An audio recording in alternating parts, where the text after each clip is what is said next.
Entre os dias 22 e 24 de agosto, a cúpula do BRICS se reúne em Joanesburgo, na África do Sul, em meio a tensões na política internacional. O BRICS é um grupo de cooperação econômica formado por Brasil, Rússia, Índia, China e África do Sul. Para contar tudo sobre a reunião, o JR Mundo de hoje conversa com o professor de Relações Internacionais da PUC, Augusto Leal Rinaldi. Professor, seja bem-vindo e obrigado pela sua presença. Obrigado pelo convite. Antes da nossa conversa, vale lembrar que tem episódio novo do JR Mundo toda quinta-feira, às 7h30 da noite, nas plataformas digitais da Record e também no tocador de podcast da sua preferência. Professor, quais seriam os principais temas abordados durante a próxima reunião dos BRICS em Joanesburgo?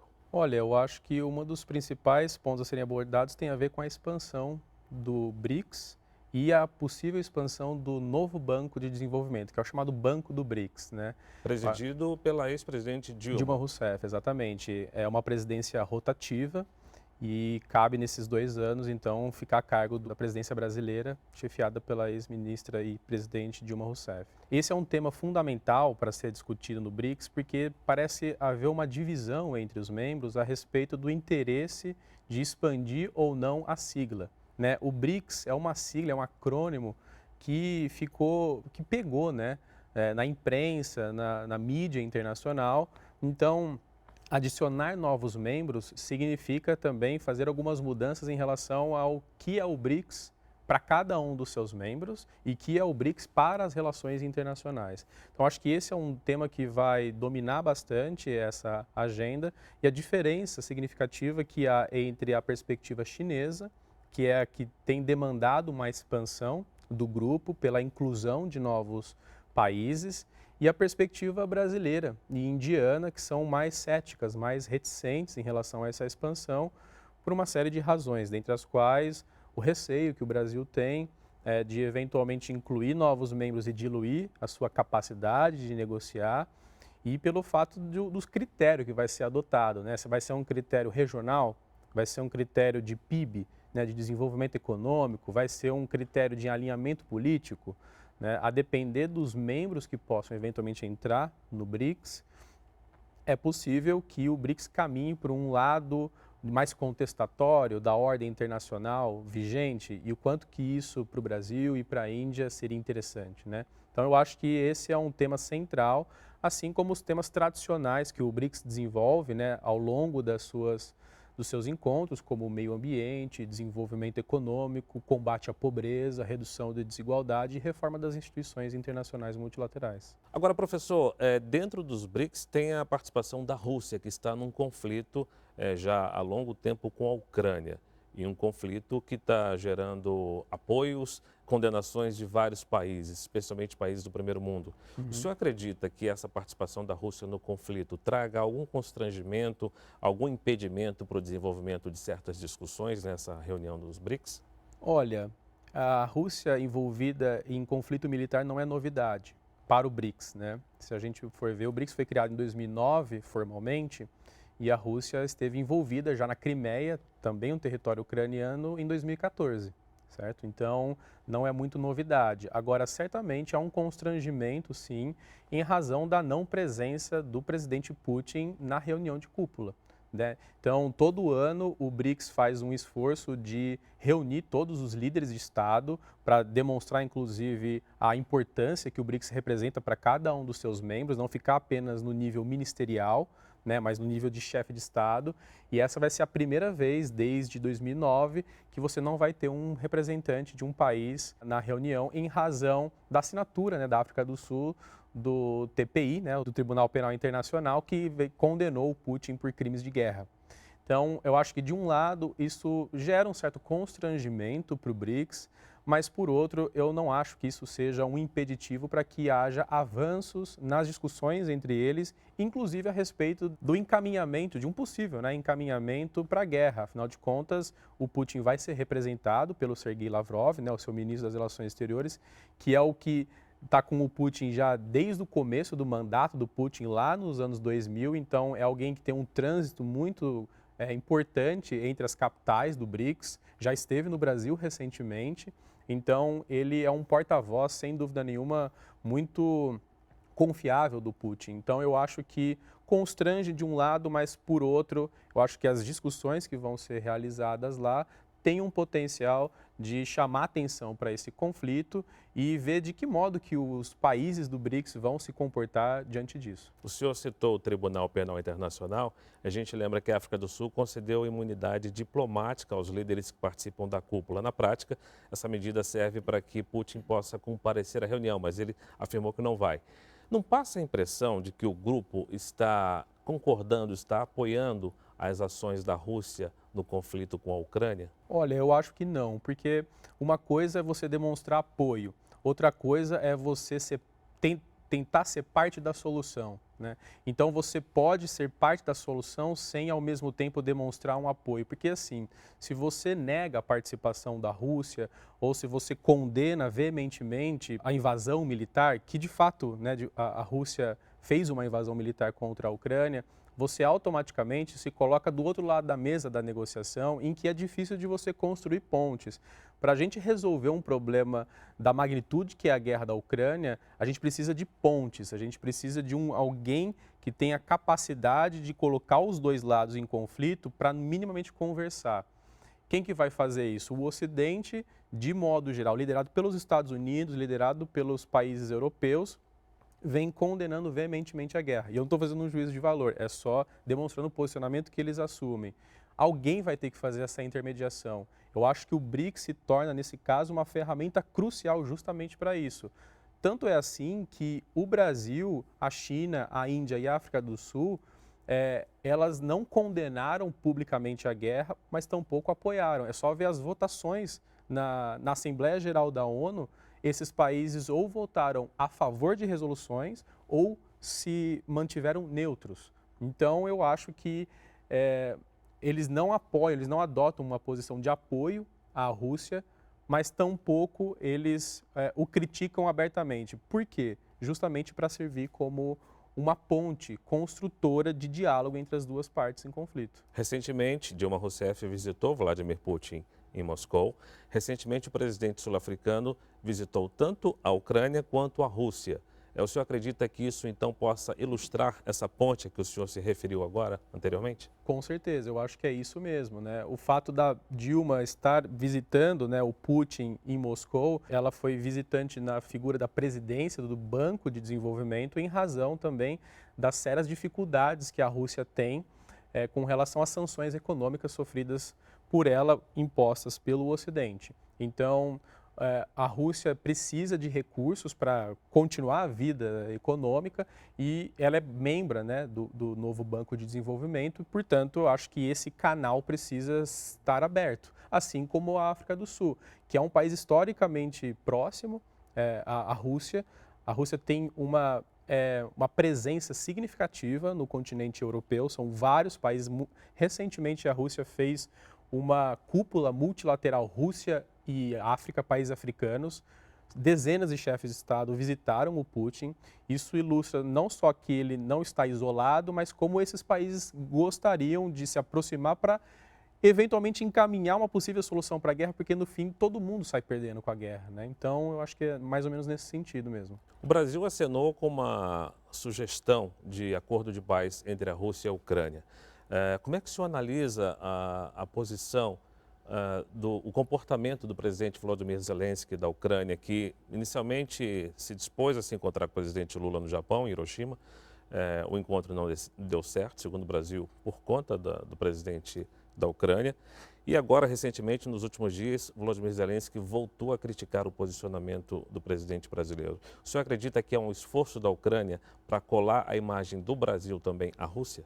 Olha, pode ser parte da estratégia, sim, do Zelensky, né? Ele é um presidente difícil de ler, assim, porque ora ele faz afagos, ora ele realmente se distancia, faz ataques, acusações, né? Quando o Lula fez uma proposta, uma possível proposta, né, para se aproximar Rússia e Ucrânia, o Zelensky condenou, dizendo que o Brasil havia adotado um posicionamento muito próximo ao Putin. Depois, passaram alguns meses, havia estabelecido esse contato entre os dois no G7, né, em Hiroshima, e o Zelensky não compareceu, esfriando um pouco as relações. Recentemente, o Zelensky deu uma declaração para um jornal internacional dizendo que o Brasil é um grande interlocutor para a guerra e agora diz que não concorda com os posicionamentos do Brasil. Então, difícil de ler esse posicionamento dele. Eu acho que, e é compreensível, né? Ele está desesperadamente atrás de uma solução para o conflito, mas ele está pouco disposto, eu acho, para sentar e negociar com os termos dele de um lado e os termos russos do outro. Aí que é preciso ter algum pacificador. E o Lula, historicamente, tem adotado uma postura desse tipo. A gente não precisa entrar na discussão a respeito do sucesso ou insucesso dessa postura do Lula, mas é preciso ter esse tipo de figura na política internacional, senão a política internacional fica o reino dos mais fortes. E nesse caso, numa guerra Rússia e Ucrânia, todo mundo está perdendo. Voltando a falar mais especificamente agora sobre os BRICS, professor, quais seriam as principais áreas de colaboração entre os países do bloco? Olha, eles cooperam em muitas áreas, né? Eu acho que as áreas centrais são as áreas econômica e a área política. A área política que é justamente a que deu origem até ao BRICS, né? A cooperação deles em área política vai muito no sentido de um alinhamento de posicionamento entre esses 5 países ao condenar a predominância das potências ocidentais que ocupam posições de cargo nas principais instituições internacionais, particularmente o Fundo Monetário, o Banco Mundial, até o Conselho de Segurança das Nações Unidas. Então o BRICS ele nasce politicamente como uma forma de demandar reformas e de vocalizar a insatisfação que esses países têm com a forma como as relações internacionais vêm sendo conduzidas nas últimas décadas, com a predominância dessas potências. Então esse foco político ele vai continuar acontecendo, tendo em vista que na última década houve mudanças importantes, mas ainda as relações internacionais não abrem espaços adequados para esses países. Do ponto de vista econômico, que seria outra agenda que eu acho importante, tem a ver com o crescimento significativo do estreitamento comercial entre eles. E eu digo significativo do caso do Brasil e da China, basta ver os dados, o quanto que a China vai ganhando de importância para as exportações de commodity brasileira, mas não só exportação, mas também recebimento de investimento estrangeiro no Brasil. O Brasil representa 50% do total de investimentos chineses na América Latina. E esses investimentos que antes eram muito focados em agricultura, em alimento, agora estão para outras áreas como infraestrutura, energia e carros elétricos, né? Nós tivemos uma montadora chinesa se instalando agora no Brasil, né? Assumindo a antiga fábrica da Ford na Bahia. Na Bahia, perfeito, que é a BYD, né? Beyond Your Dreams. Isso. Ou Building Your Dreams. Ou BID. Né? BID. Certamente para produzir carro elétrico para o Brasil, né? Para não mencionar também o fato do 5G, que é a tecnologia, né, mais importante hoje de conexão e a gente usa a maior parte das nossas redes vem de empresas chinesas. Então, só para dar um outro exemplo, dentro do BRICS, né, a relação Índia e Rússia, desde o começo da guerra da Rússia e da Ucrânia, a Índia tem sido o principal destino de exportação do petróleo e do gás russo, que antes era direcionado para os países europeus, que fizeram um corte significativo, como forma de sancionar a economia russa, e foi substituído pelos indianos. Então, eu acho que dentro do BRICS, essa dimensão política e essa dimensão econômica são as mais importantes nesse momento. Professor, olhando em retrospecto, a realidade é muito diferente em comparação ao que era quando o BRICS foi criado em 2009. Como é que o senhor vê o bloco hoje em relação a 2009, quando se formalizou a união desses países? O mundo é significativamente diferente, né? Naquele contexto, 2009, a gente pode dizer ainda que o BRICS era composto por potências emergentes, que se falava, ou países em desenvolvimento. Claro que a China já despontava como uma potência econômica, principalmente. A Rússia, historicamente, é uma grande potência. E a Índia e o Brasil, né, decolando como potências emergentes. Isso em 2009. Então, o BRICS ele nasce mais com um cunho político e também, eu acho que é importante destacar isso, que do ponto de vista bilateral, naquele contexto, eles não se conheciam muito. Tirando, claro, a China, a Rússia e a Índia, que formavam um triângulo estratégico até durante a Guerra Fria, né, que já se conheciam, já tinham relações conflituosas, mas também relações comerciais importantes, o Brasil e a África do Sul não conheciam bilateralmente tão bem os demais, o que é diferente hoje. Acho que mudou bastante essa relação entre eles e nós estamos num contexto de um declínio relativo da hegemonia dos Estados Unidos. A gente tem visto a China cada vez mais alcançando os norte-americanos em termos econômicos. Claro que política e militarmente ainda os Estados Unidos e o Ocidente, vão pensar como uma categoria geral, ainda são dominantes, mas que eu acho que o mundo hoje vai atravessando algumas mudanças, como crise financeira, como 2008 e 2009, a própria pandemia e os efeitos econômicos da pandemia, a consolidação da China como uma grande potência, eles têm levado a mudanças estruturais na ordem internacional que vai criando espaços para que os países do BRICS individualmente e o BRICS como um arranjo coletivo possa vir ocupar um espaço de destaque. Professor, o ministro de Finanças sul-africano disse que o Banco dos BRICS precisa aumentar a arrecadação e também os empréstimos em moedas locais. Seria essa uma tentativa de enfraquecer o dólar? Olha, eu acho que ao invés de pensar em enfraquecer o dólar, talvez seja fortalecer as moedas locais. Qual que é a ideia por trás disso, né? Fazer transação comercial em moedas nacionais ou locais. É se tornar menos vulnerável a mudanças na política econômica norte-americana, né? Porque, como nós sabemos, a maior parte das transações comerciais internacionais são feitas em dólar. E mudanças na política monetária americana, que é feita domesticamente em Washington, tem um impacto global. Então, para esses países, ficar à mercê desse tipo de situação pode ser considerado um risco, né? Então, acho que não há nenhum problema em eles apostarem em transações comerciais nas moedas locais, de modo que eles fiquem menos sujeitos a isso. E ao fazê-lo, nesse sentido, pode ser que isso de fato leve a uma mudança, mas ainda muito pequena, né, que precisa ser incrementada ao longo do tempo, de fato diversificar o mercado monetário internacional, não apenas ficar muito restrito ao dólar, ao euro e à libra, mas fortalecer as moedas locais, que eu acho que é uma boa forma deles estreitarem ainda mais as relações comerciais. Agora, enquanto está prevista essa reunião do BRICS, aqui na América do Sul, o Uruguai segue nas tentativas de fazer acordos bilaterais com a China. Eu, inclusive, eu cobri a visita do presidente Lula em Montevidéu e o presidente uruguaio disse claramente que ele apoia as ações do Mercosul, mas que defende também o direito do país dele em negociar diretamente com a China. Como é que o senhor vê essa posição uruguaia?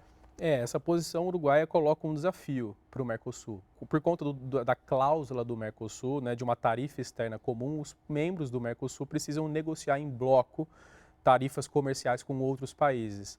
Se o Uruguai optar por assinar um acordo de livre comércio com a China, isso fere de morte o bloco, afinal de contas, é para isso que ele serve, a tarifa externa comum. Se isso acontecer, eu acho que é um desafio grande para o Mercosul, no sentido de repensar essas cláusulas e repensar o modo por meio do qual essa integração regional tem se dado nos últimos anos. Essa tentativa, essa aproximação uruguaia não é de hoje, ele já dá declarações há algum tempo a respeito nesse sentido. Então, eu acho que, por um lado, nós temos que levar em conta essa demanda, afinal de contas, o Uruguai é um país soberano e é um país que tem os seus interesses comerciais e precisam ser considerados, mas, por outro, eu acho que ao invés do Uruguai assumir uma postura, vamos dizer, unilateral, né, contornando o Mercosul, talvez o Mercosul se reúna e busque uma solução comum entre os interesses do Mercosul enquanto um bloco e os interesses do Uruguai enquanto um país soberano. De que maneira que o fortalecimento do BRICS reorganiza a lógica do poder global? Olha, eu acho que o BRICS ultimamente vem ganhando assim, muito espaço nas relações internacionais. Primeiro porque os membros do BRICS são países significativos. A gente está falando de Rússia, de Índia, de China, Brasil, África do Sul, eles representam continentes, são grandes economias, alguns deles são membros permanentes do Conselho de Segurança, têm armas nucleares, o Brasil é uma das principais potências ambientais, então o BRICS acaba hoje se tornando um polo de poder importante que precisa ser ouvido nas discussões de questões transnacionais. O que são questões transnacionais? Pandemia, mudança climática, terrorismo, são grandes questões internacionais que há pouco tempo eram resolvidas dentro de agrupamentos mais restritos, como o G7, por exemplo, né, que envolve as principais potências ocidentais.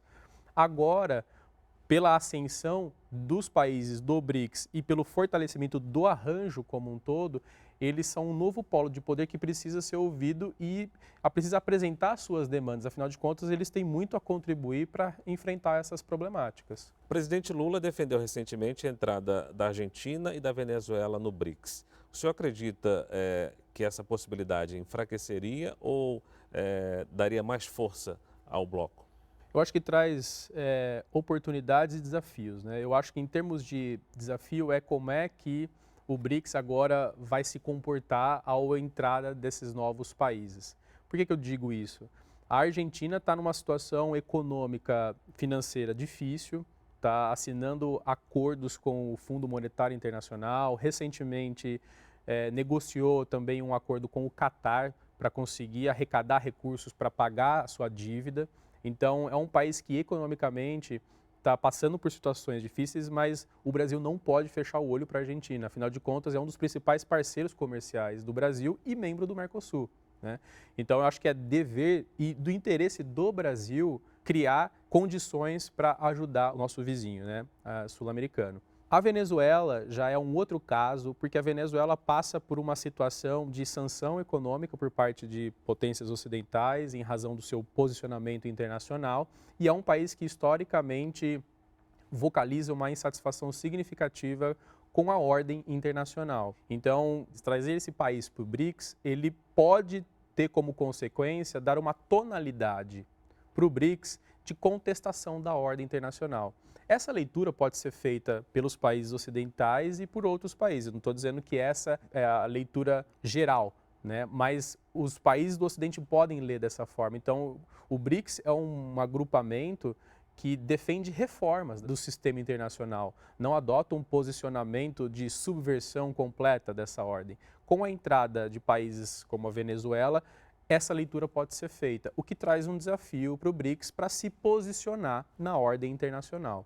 Agora, por outro lado, em termos de oportunidade, eu acho que quanto mais você expande o agrupamento, mais você demonstra não só o apoio que ele tem dentro da comunidade internacional, mas a importância que ele vem adquirindo, o que justificaria ele sentar na mesa junto com as demais potências para negociar formas de enfrentar problemas globais. Então, eu acho que daria para pensar dessas duas formas. Professor, para a gente concluir, os BRICS se reúnem agora em Joanesburgo, Brasil, Rússia, Índia, China e África do Sul. O presidente sul-africano Cyril Ramaphosa convidou outros países a participarem das discussões. O senhor acredita em resoluções práticas ao final desse encontro? Olha, tradicionalmente, ao final do encontro, eles dão uma declaração final fazendo vários apontamentos a respeito de como é que eles estão lendo as relações internacionais nas suas mais diversas áreas. Então, em termos de declaração final, eu não vejo algo muito prático, eu vejo mais como uma espécie de carta de intenções, do tipo como é que o BRICS está enxergando a guerra, questões de desenvolvimento, pobreza, investimento em infraestrutura limpa e etc. Eles vão fazer uma carta de intenções. Agora, o que eu acho que, para onde que a gente pode olhar em termos mais práticos? Depois da reunião, você tem uma série de fóruns e pequenos grupos que vão se reunindo ao longo do ano, em que aí sim, nesses fóruns, são discutidos ações práticas nas mais diversas áreas, desde banco até a área de energia. Então, aí sim, você consegue ver mais claramente os resultados práticos do BRICS. Agora, no encontro anual, são mais declarações de intenções do que propriamente algo prático. Professor, muito obrigado pelas suas explicações, pelas suas opiniões. Obrigado pelo seu tempo. Obrigado. O JR Mundo fica por aqui. Nós lembramos que esse programa é um espaço para tratar de temas de relevância internacional. Você confere um novo episódio toda quinta-feira às 7h30 da noite nas plataformas digitais da Record e também no seu tocador de podcast preferido. Muito obrigado pela sua audiência e até uma próxima edição.